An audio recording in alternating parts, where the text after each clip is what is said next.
Hello, lovely friends. Lissa here for another vlog.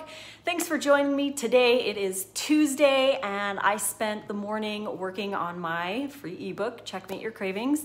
I'm also working on a cool trailer video for the Healthy Wealthy Vegan Retreat that I hope to have edited and published by tomorrow so you guys can watch. And again, we've got the little kitties over here playing, so you guys get to watch that fun going on in the background. But what else happened today? I don't know, let's get to it.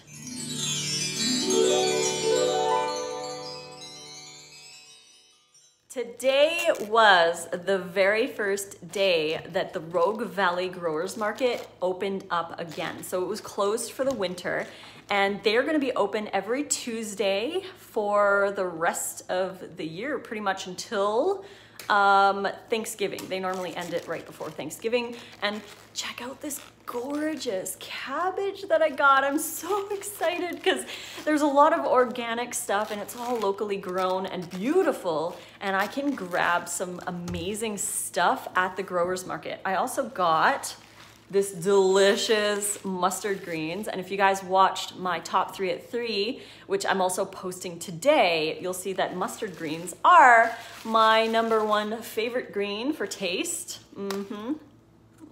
Ooh, that's a good one. I just love mustard greens because it tastes a little bit like wasabi or horseradish. It's a great addition to salads. And then I've got my romaine as usual, but I also got these mustard greens too. Because it's early in the year, they're not as strong, but a great green to rotate through your daily plan. You want to rotate through your greens. The only one that I don't rotate is romaine because I eat it every single day, once or twice a day in my salads. It's a really good base. It's super hydrating. It's high in protein and calcium and omega-3 of all things. So I do use romaine every day, and then I rotate out with my other greens. Thick, giant, heavy, rough greens like this do best when you add a little bit of nuts and seeds or avocado, young Thai coconut or whatever fats to your dressing when you eat these, because you want the extra fat to help absorb some of the nutrients that are in the greens. So yeah, that's what happened today so far, and I just wanted to chat today about perfectionism because my friend, Raw Vegan Doctor, Dr. Areli, she is Raw Vegan Doctor on Instagram and on YouTube. She's got awesome content and I resonate very well with what she has to teach. And we both believe that greens are an incredibly important part of a raw vegan diet. And we also believe that perfectionism is becoming an issue, or has always really been an issue in the raw vegan community, where people feel like they have to be 100% raw or they are failures. And if they aren't 100% raw, they just kind of fall back into eating random junk food or whatever because they fear the cooked food. But it's interesting because if you're so scared of eating cooked food that you become dogmatic about it, and then you fall, and then you're eating all kinds of other stuff, including even animal products, it's strange to me to think that that dogma is just thrown out the window as soon as you can't be perfect in someone else's eyes. Because there are a lot of ways to do raw vegan, and not all of those ways are appropriate, balanced, or necessary for everybody. There's a different way, and everybody's going to resonate with a different way of doing raw vegan. There are some raw vegans that eat very high amounts of greens, like I do, like Areli does.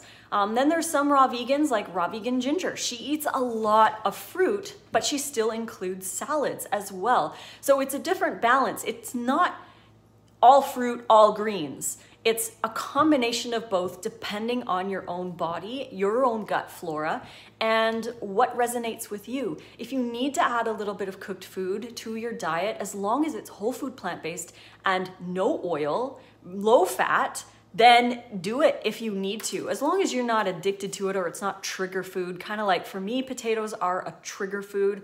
I don't like using the word trigger, but it's one of those foods that kind of opens the gateway. And I know that if I was to have it, that I would probably only want to eat it. And that could be psychological, but I don't want to go there. I don't want to chance it. I'm not interested in eating potatoes. I don't care for them. I've made them for Nate's son Jacob before, no problems. I really don't care if I ever ate one again. But if I did allow one into my life, that would be it. I would probably only want to eat potatoes, and I would probably only want to eat them with oil and salt and nutritional yeast and all those other things on it.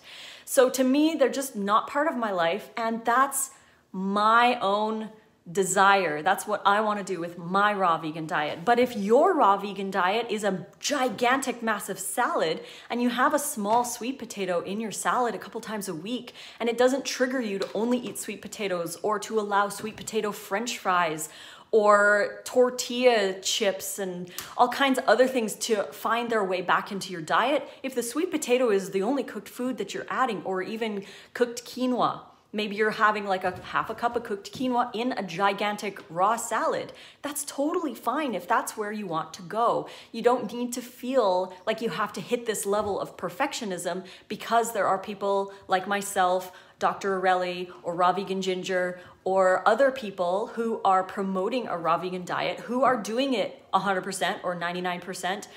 It doesn't mean that you have to do that either. If you want to, that's awesome. The more raw foods that we can get into our diet, the better. It's about learning what your trigger foods are, learning what you're okay with, learning what your body digests well with.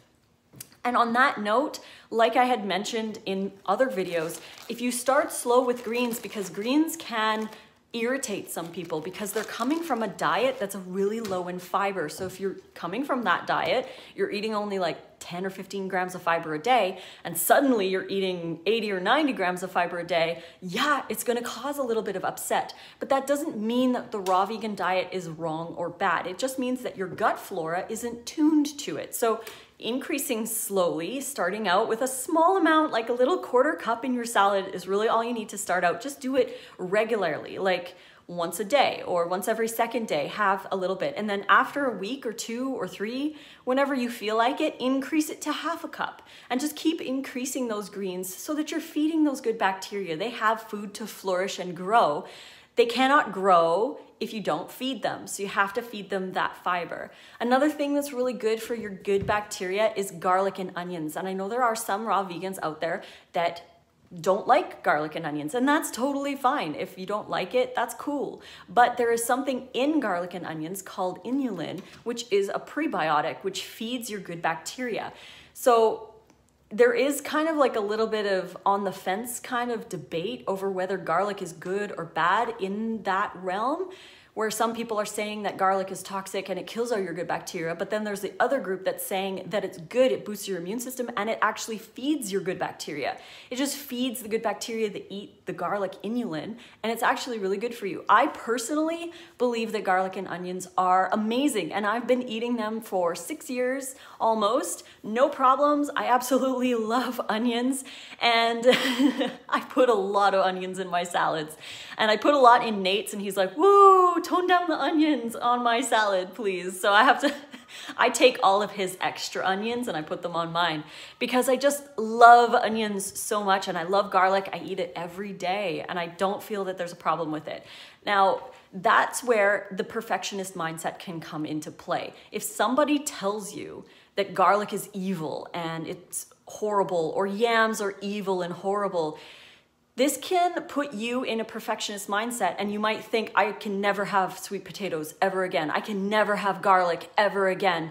But what if you actually want to have garlic? What if you feel okay eating garlic? I can understand if it makes your tummy upset, or if you get really bad breath and you're at work all the time breathing on people and you don't want to have that, that's cool. I actually asked Nate the other day because I had a question on my Instagram. She was asking what I did about garlic breath because I eat so much garlic, and what does Nate do because he also eats a lot of garlic too. But I asked him, I'm like, do you smell garlic on my breath at all? And he's like, no, hardly ever, if ever. And I was thinking back too, and I never smell it on his breath either. And we eat a lot of garlic. So I'm not sure why that is, but we don't have an issue with the garlic smell. So That said, if you're having issues with certain foods, cut them out. If you like certain foods and they're not triggering, like they don't make you want to eat just like a whole plate of potatoes doused in oil and salt, then have that small sweet potato with your salad, as long as you're eating predominantly raw foods, whole foods, plant-based, low fat, no oil, and very, very low salt. I mean, I still use salt a little bit here and there, I believe, because it keeps my blood pressure balanced. If I don't do salt for weeks at a time, I get really lightheaded, and it doesn't matter how much I'm eating, I just feel really lightheaded and kind of, I don't want to use the word faint, but that's kind of what it's like. You know when you stand up too fast and it's like, woo! I get that if I cut salt completely out of my diet. I have recently added a lot of celery back in for my salads. I don't do celery juice. I don't do juices. We don't even have a juicer. We gave it to Nate's son, Jonah. So juices don't happen here unless it's orange juice, fresh pressed, maybe a cup in the morning or added to a smoothie. But otherwise, we really don't do a lot of juices. So I haven't been doing the celery juice thing. I just add them to my salads, but I also use coconut aminos and miso paste. Those have sodium in them, and I feel completely balanced when I eat those foods included a couple times a week into my diet. That helps a lot. Otherwise, I do have to add a pinch of salt to my dressing about once a week to keep that blood pressure higher. Otherwise, no matter how many calories I eat, I just feel a little lightheaded. And when I test my blood pressure, it's a little bit on the low side. So that's just my personal body, the way my body works, and it's gonna be different for everybody. If you have high blood pressure, that's another story. You might want to look at cutting down your salt to a minimal amount. But yeah, so I don't know, that kind of was a ramble, but I just wanted to say, you guys, don't be worried about being super pristinely perfect and being perfect in the eyes of someone else, because a lot of people are quite restrictive in the raw vegan movement, where they're maybe fasting over and over and over and over again, and when they pump it to their following, those people feel like they should be doing it as well. And not everybody needs to fast or eat all fruit or eat all greens or do vegan keto or do whatever. Overall, I would say a whole food, plant-based, high raw, low fat, and low salt to no salt, depending on your body type. But that is the most ideal diet. You just want to stay away from processed foods. Just like we all know, we shouldn't be eating processed foods. And when I talk about cravings, I normally am talking about processed foods and all of those easy restaurant things and chips and cookies and crackers and pastries and donuts and fried foods and all that kind of stuff that is so easily accessible. And these are the things that we crave because we get that dopamine hit, we feel comforted, we feel loved by the food. But we actually find that it's not the most ideal food for our bodies. We need to fuel up on fresh, delicious, hydrating raw foods, keep it hydrating, and try to stay away from the dried, dehydrated stuff. We really only use our dehydrator to warm things up or to firm up patties once in a while. But everything else is super hydrating. And also don't forget to drink your water as well. Don't go long periods without drinking water. Very, very important. So yeah, I hope you guys like this video. If you want great, awesome, delicious raw vegan recipes to include, again, these sauces and dressings and dips and salads and everything can be included in a classic vegan diet where you still have cooked food. You can use those sauces on cooked food, Buddha bowls, or whatever you want to do, because the sauces are raw, they're vegan, they're oil-free, they're awesome, and you can get any of the ebooks right here at this link. And you can grab print versions. I have links in the description box below. I also have links in the description box for all of my favorite books and products that we use. So I get asked so many times what those are. So I have started to include them in the description box below so that everybody can see that. And I'm not filtering a ton of questions when it's all in one place right there. So you can head on down there and check that out. You can also find me on Instagram, TikTok, and Twitter at Raw Food Romance, on Facebook, Lissa's Raw Food Romance, and on Snapchat, Lissa Raw Vegan. I hope you guys enjoyed the entertainment while you listen to me. It's so cute. They really love that little fishing rod. But yeah, so thank you guys again for joining me for another vlog. I'll be back tomorrow with another topic and another top 3 at 3 p.m. Pacific Standard Time on my Instagram, and I'll be sharing them here on YouTube as well. So until then, guys, mwah, fruit on.